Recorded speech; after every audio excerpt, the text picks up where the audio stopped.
21শে জুলাই রাজনৈতিক সভা শেষ করে রায়গঞ্জ ফেরার পথে ভয়াবহ বাস দুর্ঘটনা। সোমবার রাতে ঘটনাটি ঘটে ইটাহারে দুর্গাপুর এলাকায় জাতীয় সড়কের ওপর।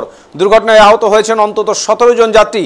রায়গঞ্জ পুলিশ সূত্রে জানা গিয়েছে, মধ্যরাত্রে ঠিক পরেই দুর্ঘটনার পর আহতদের তড়িঘড়ি রায়গঞ্জ মেডিকেল কলেজ হাসপাতালে ভর্তি করা হয়। হাসপাতাল সূত্রে খবর, বেশিরভাগ আহতের অবস্থা বর্তমানে স্থিতিশীল হলেও 3 জন আশঙ্কাজনক অবস্থায় চিকিৎসাধীন। গুরুতর আহতরা হলেন মজারুল হক, আজাদ রহমান, সিরাজুল হক।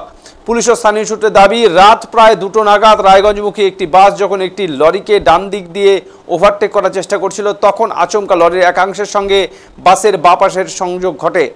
এর ফলেই বাসটি নিয়ন্ত্রণ হারিয়ে দুর্ঘটনাগ্রস্ত হয়। এই মর্মান্তিক দুর্ঘটনার পেছনের কারণ খতিয়ে দেখতে তদন্ত শুরু করেছে পুলিশ।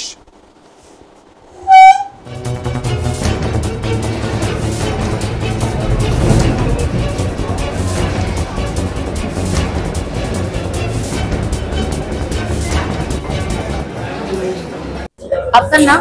মানিরুল ইসলাম। কোথায় বাড়ি আপনার? আমার বাড়ি হচ্ছে দক্ষিণ মোহনপুর, পোস্ট অফিস আলতাপুর। আচ্ছা, আপনি কোথায় গেছিলেন?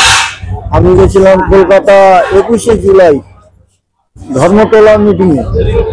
হাসপাতালে কেন তাহলে? হাসপাতালে আমরা কালকে আসছিলাম, বাসে উঠেছিলাম 4টার সময়।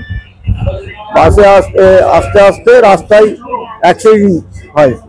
কোথায় হয় অ্যাক্সিডেন্টটা? এটা অ্যাক্সিডেন্ট হয় দুর্গাপুর রাজবাড়ি।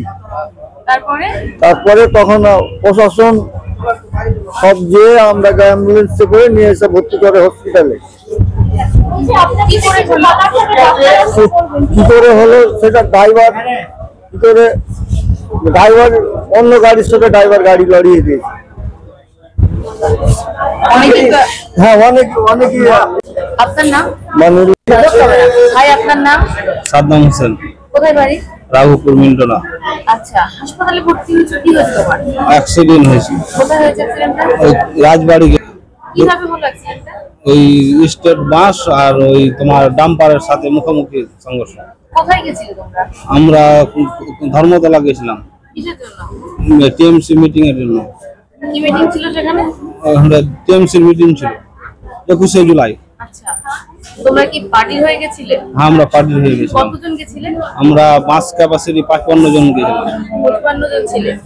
আচ্ছা, অ্যাক্সিডেন্টটা কোথায় হয়েছে, কখন হয়েছে? অ্যাক্সিডেন্টটা রাজবাড়ি গেটে হয়েছে রাত 4টার সময়। ভোর 4টা? ভোর 4টা। আচ্ছা, মানে ফেরার সময়। কি করে হলো অ্যাক্সিডেন্টটা? ও ড্রাইভার ঘুমিয়ে গেছিল। তোমাদের বাসের ড্রাইভারটা? হ্যাঁ হ্যাঁ। সবাই কি আহত? না, মোটামুটি 30-35 জন আহত। তারপর কি হলো যখন এরকম একটা ঘটনা ঘটলো? তারপরে আমাদের ওই পুলিশ প্রশাসন আমাদের হসপিটালে নিয়ে আসছে, ওই রাজবাড়ি দুর্গাপুর গেটে। এখানে কি সবাই ভর্তি? এখানে সবাই ভর্তি। এমটি ফারিক। এখানে কি ভর্তি আছে? আমার বাবা উপপ্রধান আরো আমাদের ওয়ার্ডের মেম্বার আলতাপুর ওয়ার্ড। কি হয়েছে ঘটনা? কালকে গিয়েছিল গত পরশু দিন বিকেলে 21শে জুলাই। ওখান থেকে ফেরার পথে রাত্রে এই রাজবাড়ি গেটের ওখানে আমার সব বাবার গ্রামের অঞ্চলের লোকজন ছিল, মেম্বার ছিল, উপপ্রধান ছিল, আরো সব ভোটার ছিল। সবাই ওই বাসের মধ্যে সামনে একটা ডাম্পার যাচ্ছিল, যেটা শুনলাম। ওই ডাম্পারের পিছনে সেই স্টেট বাস যে ধাক্কা মেরে তারপরে সব জখম। কিভাবে হলো অ্যাক্সিডেন্টটা কিছু শুনলেন? এইটুকু শুনলাম যে ডাম্পারকে পিছনে নাকি ধাক্কা দিয়েছে স্টেট। তারপর কতজন এখানে ভর্তি আছে?